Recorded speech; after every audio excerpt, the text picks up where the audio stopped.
As a nurse, what has surprised me the most when a patient took off their clothes? It was a quiet night shift. My last patient was an older man, maybe late 70s.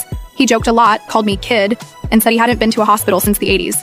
When I helped him change into the gown, he paused, looked down, and mumbled, "Sorry if this is awkward." I said, "It's not." But then I saw it. His chest, back, and arms were covered in old, deep scars. Dozens of them. I asked if he'd been in a bad accident. He shook his head. Worse, my father. He told me bits and pieces. How he ran away at 15. How he lied about his age to join the army just to escape.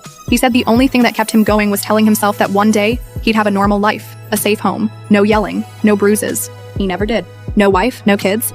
Just a tiny apartment and a cat named Lucy. Before I left the room, I asked if he needed anything. He smiled and said, "No, just thanks for seeing me."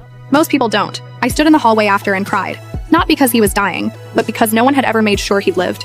The next night, I brought him Lucy in a little carrier. He cried harder holding her than he did when they told him he had days left. He died with her asleep on his chest, and I stayed until his heart stopped.